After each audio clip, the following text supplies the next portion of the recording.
And I am live. Welcome into the Fieldhouse Files live post-game show after a disappointing Indiana Pacers Game 2 performance. The final 126-110.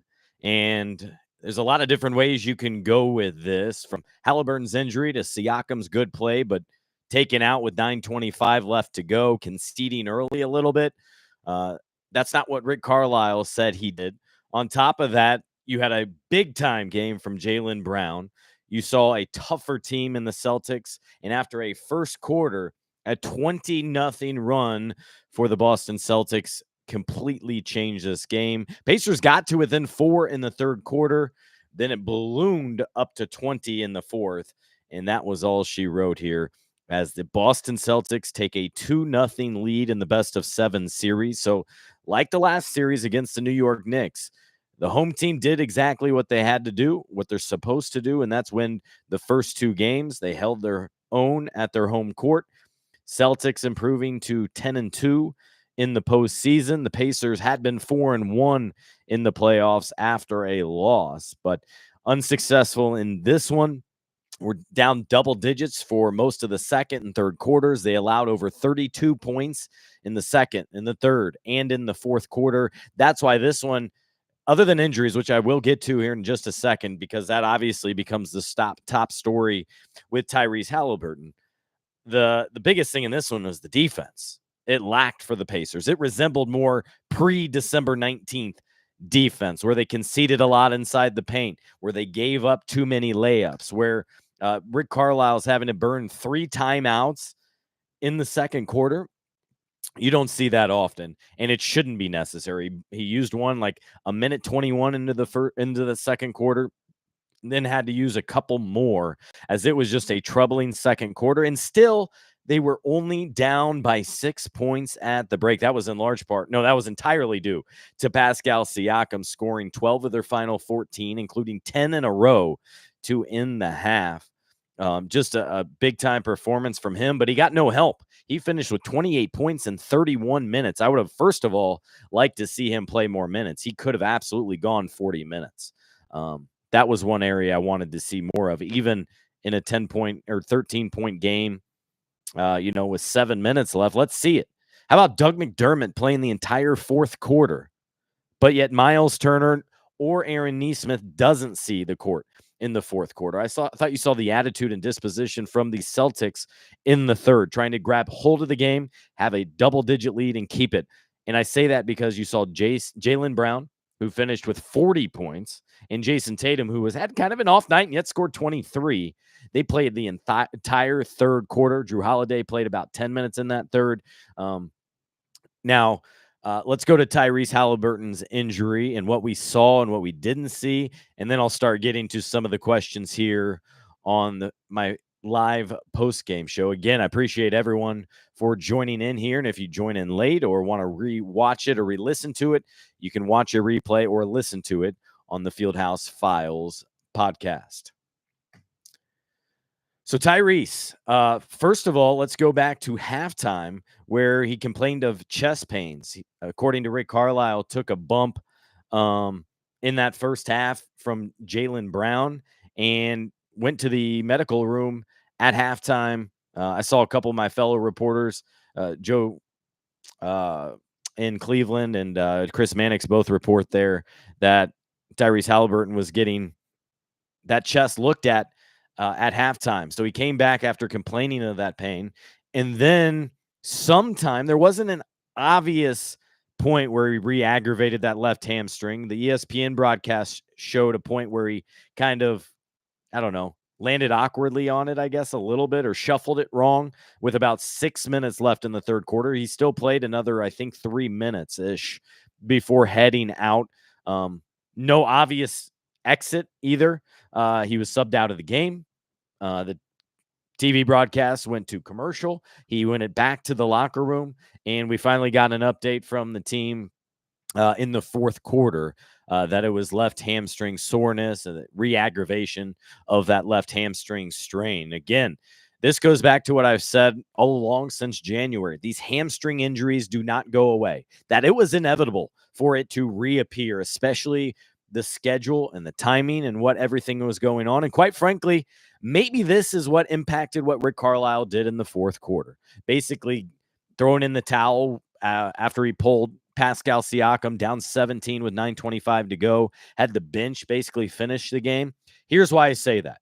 This was the Pacers' fourth game in 7 days. Beyond that, it's a fourth playoff game in 7 days. Third different city, right? Indy, New York for game 7, then game 1 and game 2 there in Boston. Meanwhile, Celtics wrapped up their last series I think, Wednesday. So they had been not only done with playing games, but they had been at home relaxing in their own beds for basically the greater part of the last week. And they've played 2 games in the same time the Pacers had played 4.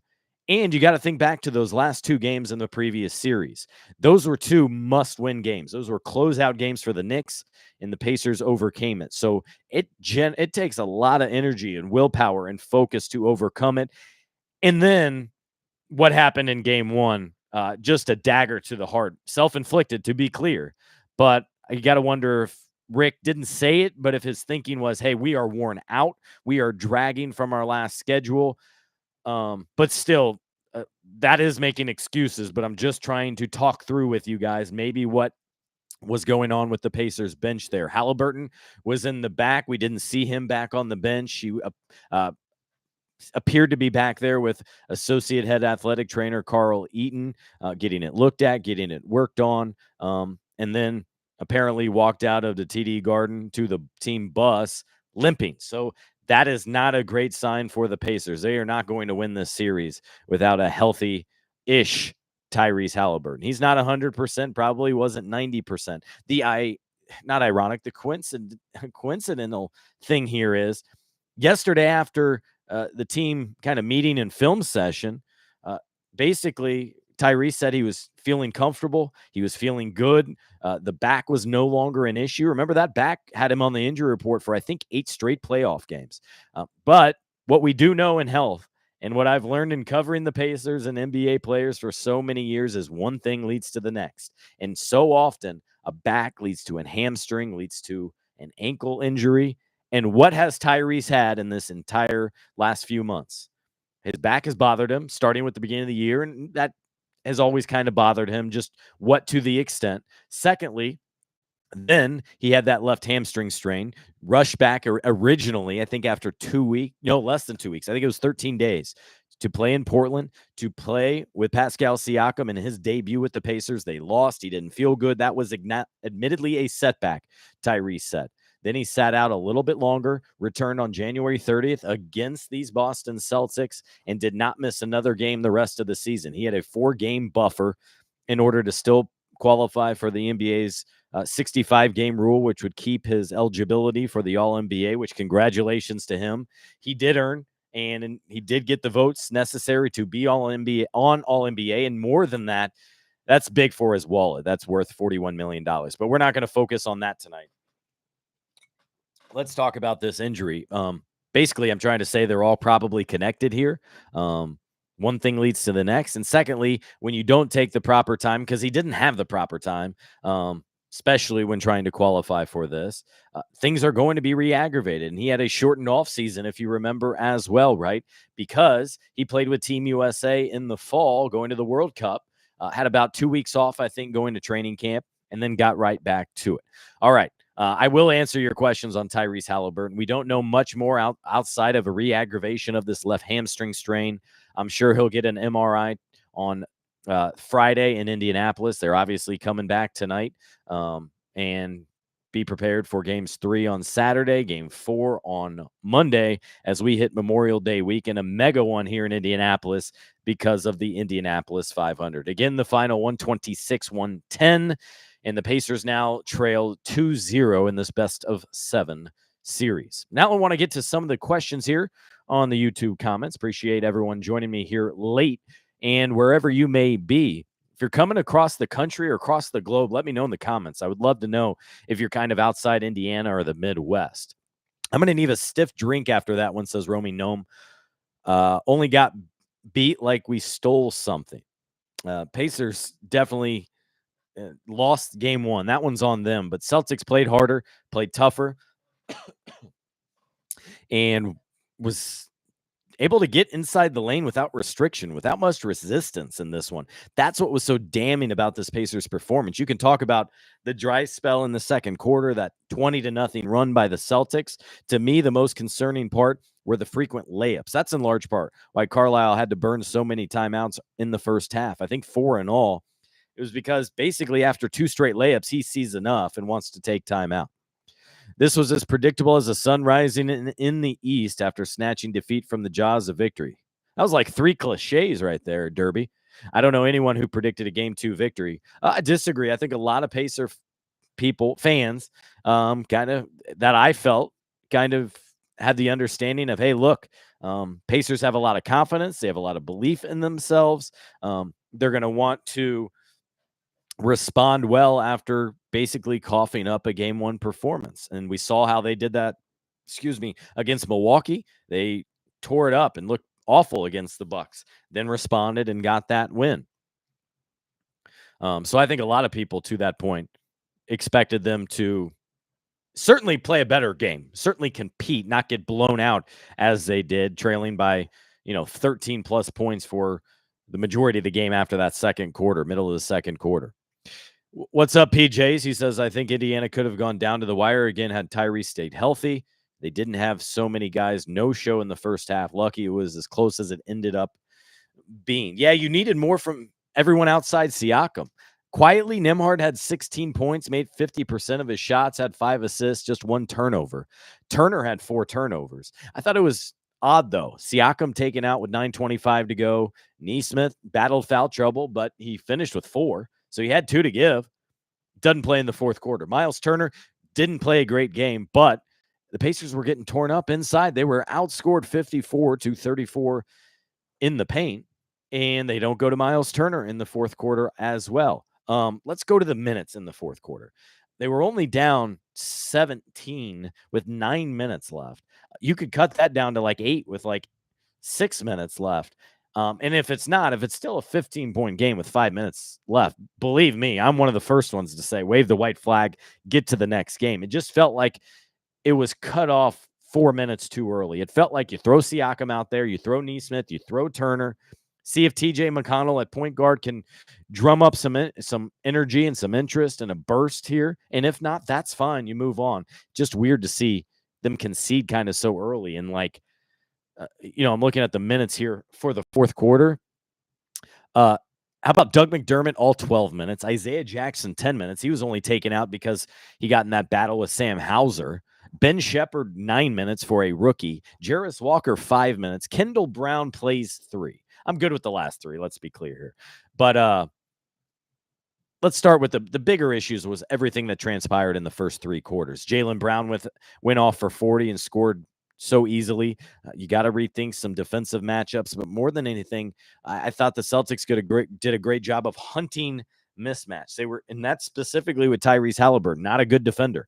And so many times Tatum or Brown or Drew Holiday would get into a pick and roll situation so that Pacers were switching and Halliburton would switch on to them. Then they would attack, either get downhill or attack and kick it out. So the defense is the biggest thing I did not like. And actually, no, the attitude, the fight, the aggressiveness from the Pacers. That's the number one thing I didn't like in this performance. Secondly, was the force that they did not play with on defense, that they didn't provide much, again, with resistance. That's the word I keep going back to. If you're Rick Carlisle, you say their disposition. That's a word he loves, and so I often repeat it. Lucas says, Scott, I just feel like the Pacers are burned out. Turnovers, missing open threes, poor defense. They beat the Knicks in a war, but at what cost? Yeah. I don't know when you joined here, but that was one of my first thoughts here. This is their 4th game in 7 days. They're worn down, absolutely. But again, we talk about their depth. Let's see it. Let's see the value in it, right? And ultimately, it was just Pascal Siakam having a great game for the Pacers. Outside of that, they did not get much help. I thought you're right. They played worn down. You could go back to the turnovers in game 1.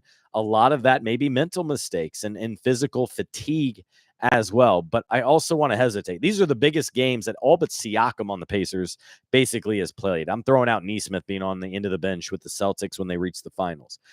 You're not thinking about fatigue in game one or game two here. You're thinking about playing hard. You're thinking about getting stops and making a name for yourself and for this team more specifically in the postseason.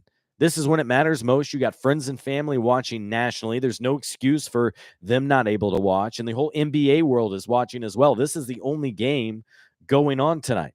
East tonight, West the next night. They alternate here. So, yes, I agree they're a little bit worn down. And we can acknowledge that and the fact that they're having to play every other day, whereas the Celtics just played their second game and they've been at home for a week. But still, you expect more fight, especially from the bench. I expected a little bit more from TJ McConnell, Ben Shepherd, Obi Toppin, Miles Turner, despite his foul trouble, but that really threw him off. And that's why he only finished with 8 points and 4 rebounds and 24 minutes, didn't play in the fourth quarter. Locked on Pacer. What's up, Tony? Best background in the game. Appreciate it, my man. Thank you.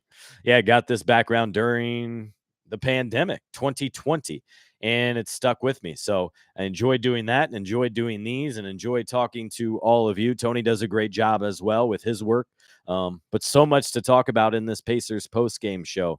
I'm curious where you guys are most interested in talking about because there's so many things I could repeat, could rehash Tyrese's injury or Pascal's good performance or Jaylen Brown going off.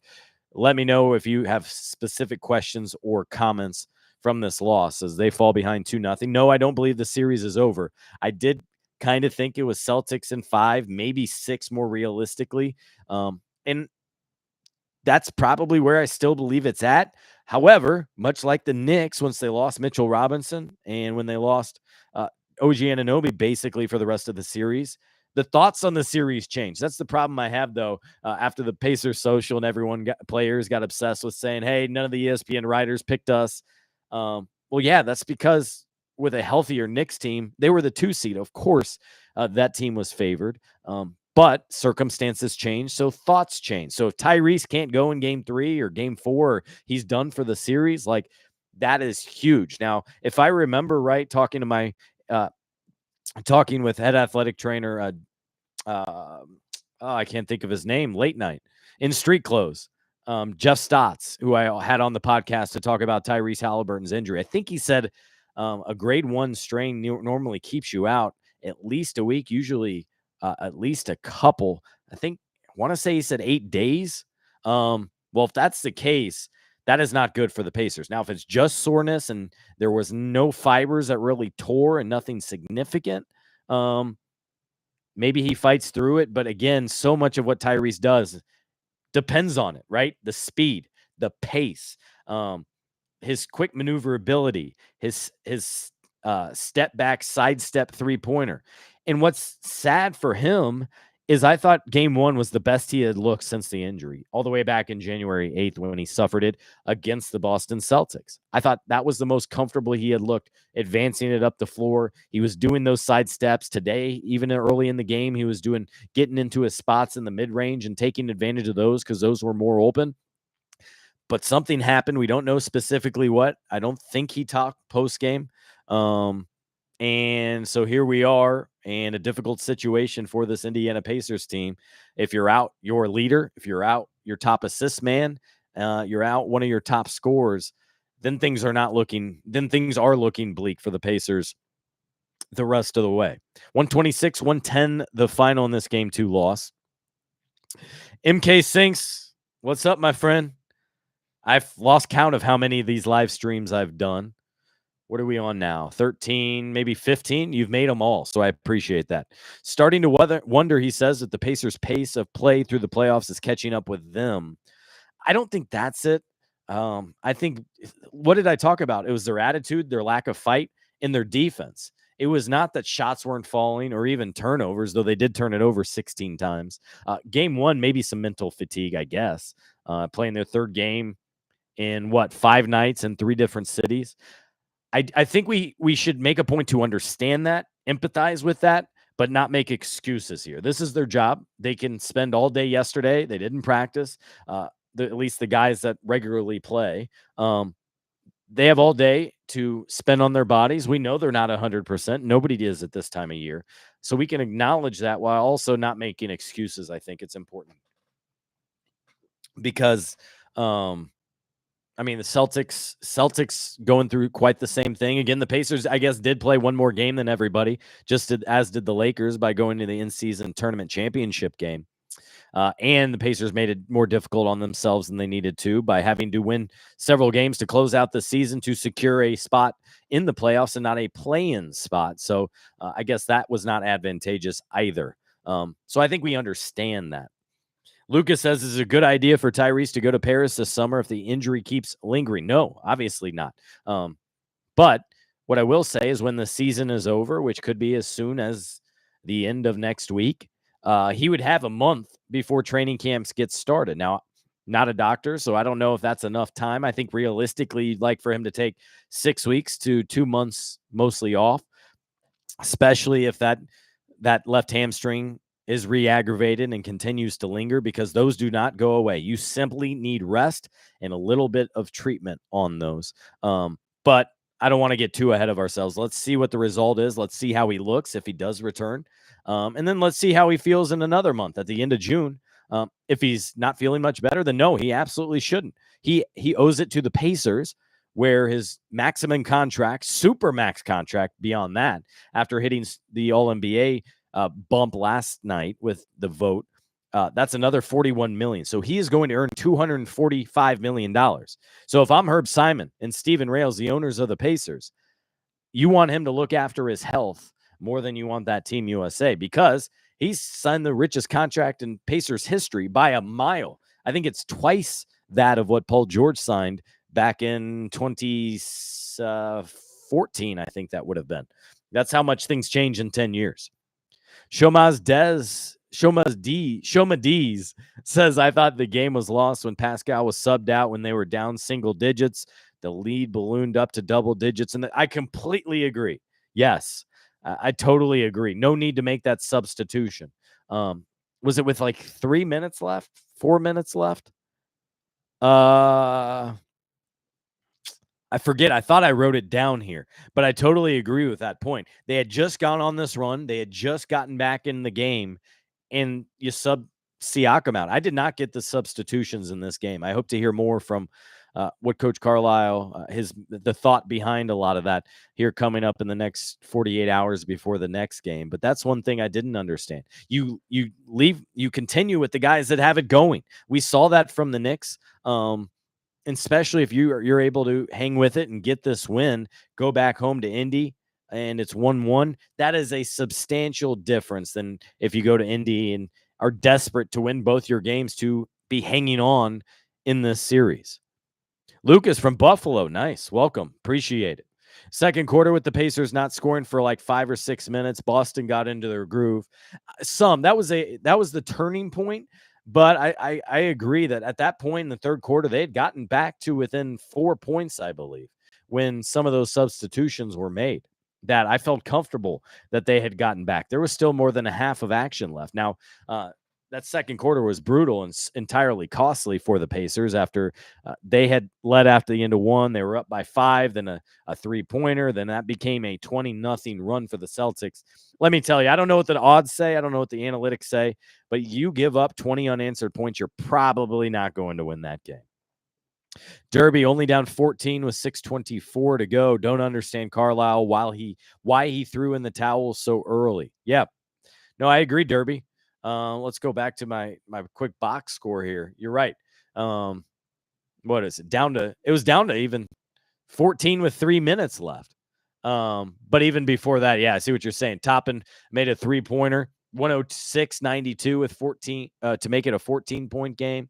But the key thing is they took out Siakam with 9:25 to go, sending Obi Toppin for Siakam, Nembhard for McConnell.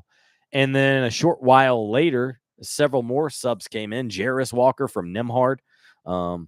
And so that tells you with like 6 minutes to go, the fact that 5 minutes to go, Jarris Walker getting in there. Jarris was out of the rotation. I can't remember the last time he played meaningful minutes. So when he's in there, that was a clear indication that the Pacers had conceded this game. But I think it went back even further. I didn't like it as much. I thought you give them a chance for one more burst, but Carlisle has a better read on this team than any of us do on the outside. Maybe they were discussing things in the huddle. Maybe guys like Siakam or others said, nah, I don't have it in me. I doubt that. I thought Siakam looked good. I thought he looked healthy. I thought he looked like he still had a burst in him. I would have liked to see Nesmith and Turner back in there. Both of them, by the way, didn't play any of the fourth quarter. And so, they would have been fresh. Nesmith played 24 minutes. Turner played 24 minutes. But that's what the circumstances were. Don't like him. Halliburton was back in the locker room. He was unavailable. Siakam sat the bench for the final 9+ minutes. So I understand why you guys as fans don't like that, why you wanted to see the team give one more try at it before calling it quits with, 4 minutes left, not with 9 minutes left. And Doug McDermott, as Just Be You says, Doug being in there the entire fourth quarter was a concession, is what he says. Doug pretty much out of the rotation. He's played more than some of those end of the bench guys, but he just really hadn't found a place on this roster this season. And ultimately that trade was not a good one. You moved on from Buddy. It did open things for Mathurin and Shepard, but you're not getting any value out of McDermott. He had that calf injury that kept him out for like 3 weeks, I want to say. And ever since then, he's really been out of the rotation. And now in the playoffs has not helped you at all. So that's been a disappointment. Whereas, Buddy Hield, 82-game schedule. Pacers played 83 games. He joined the 76ers. I think he played 85 games this season. Buddy would have been available because he always is. Pump says Tyrese should sit out the Olympics. Yeah, to be determined. Let's see where this injury is at. I understand the thought process behind that. And if he's not feeling good, not feeling near 100%, he should. That's in his professional best interest, especially in terms of the Pacers who sign his checks. And that's where, if I'm ownership, selfishly, I'm stepping in. I don't know if they will. You have him under contract for the next 5 years. It's starting a 5-year deal that will start at like $40 million per. His obligation is to the Pacers.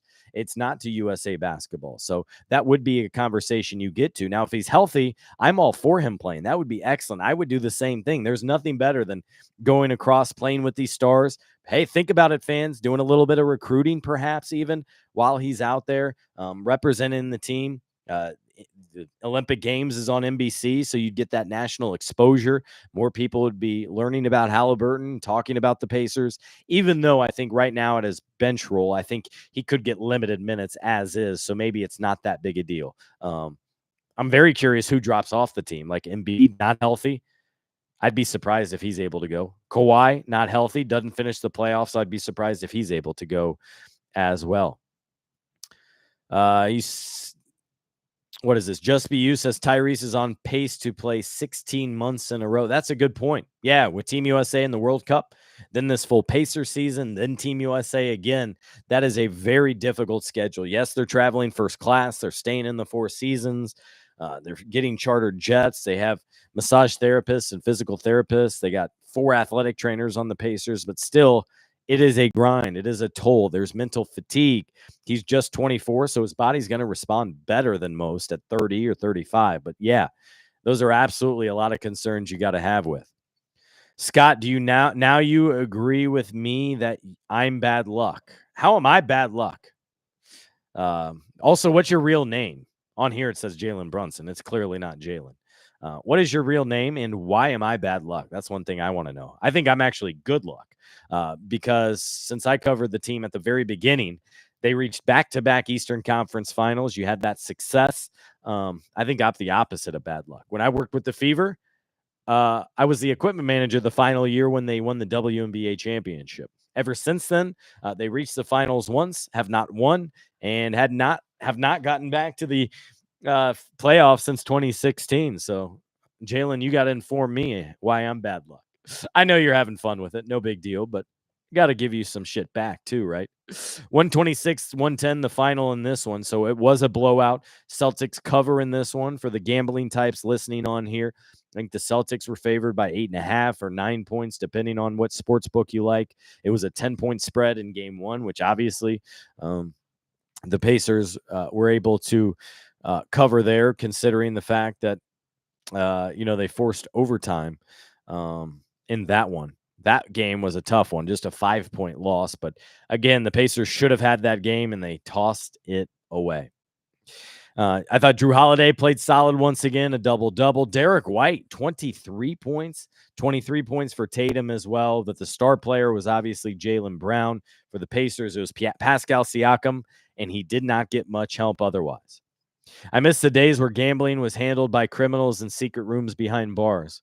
Yeah, there's a little bit of that. I also don't mind where it's out in the public, because otherwise it was just being talked about anyway. Where I am tired of it, quite frankly, is when it's all these in-game ads and the commercials, and when your local TV broadcasts and all those are saying, hey, this is a same-game parlay you could consider, because there's probably people at home that don't know betting, don't know teams very well, and they're like, sure, I'll back Charles, I'll back Kenny Smith, when they're doing an in-game promotion during a free throw, which I don't like. And while I'm at it, on a quick rant, can we get rid of the in-game player interviews, in-game coach interviews between quarters? That's also goes for the WNBA, where they're doing that as well. Nobody's asking for them. You get nothing tangible said through them.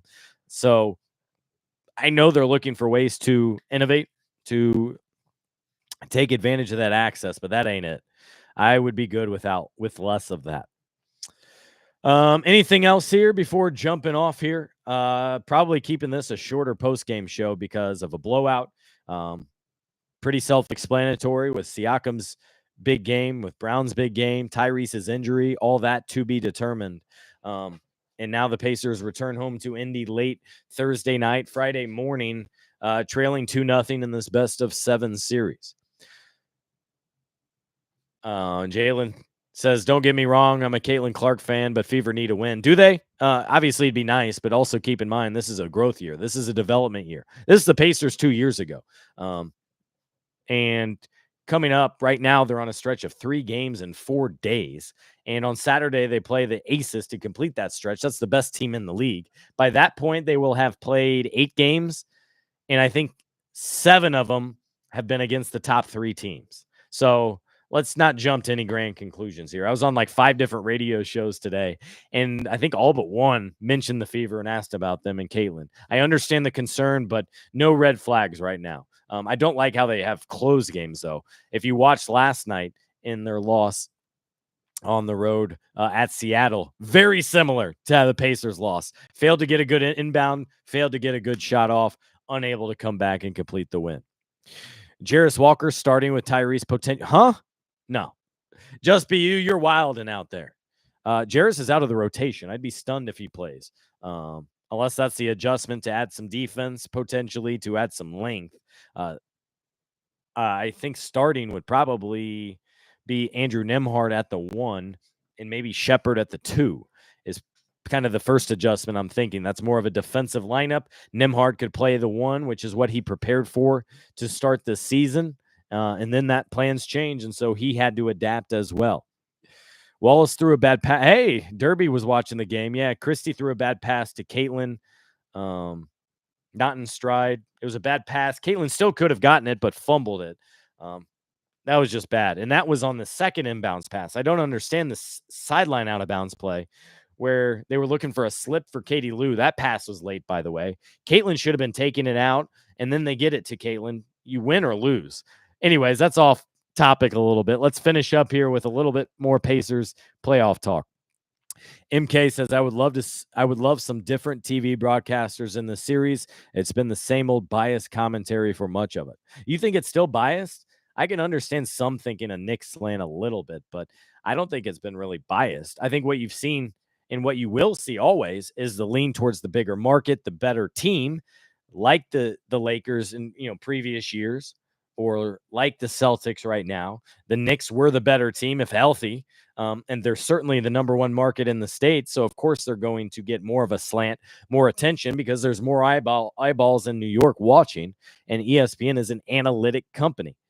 That's why the debate shows excel, because people watch them. I don't. But they wouldn't have more and more debate shows if nobody watched.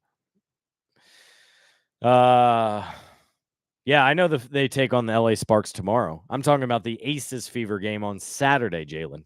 I got my Fever context down. A lot of Fever interviews, by the way, here on my YouTube page and on fieldhousefiles.com. Plenty of content there as well. If you're a lot of Fever fans on here. Derby says hit the hit the like button, everyone. Yeah, go ahead. Hit that like button, everyone. Derby, you're right.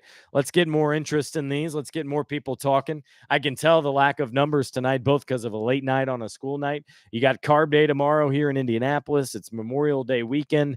And I think Pacer fans are frustrated by this loss and dismayed probably after seeing Tyrese Halliburton finish the game in the locker room. Didn't play the final 15 minutes. Siakam didn't play the final 9 minutes in this Pacers blowout loss to the Boston Celtics. I think I'm going to wrap it up. Here we're after midnight, entering Friday. Long day, long weekend coming up for sports fans in Indianapolis with Carb Day, Fever Game, Pacers Game 3, 500, Fever Game as well, and then Pacers Game 4 at the Gamebridge Fieldhouse coming up Monday night. In what could be a must-win game if they don't win Game 3. So appreciate everyone joining in on here. Yes, followed what Derby said. Make sure you like this. Make sure you're subscribed to my YouTube page and have joined me at Fieldhouse Files as well. I appreciate everyone joining me here. I know a lot of you frustrated, probably did not enjoy tonight's performance or broadcast or anything of that like.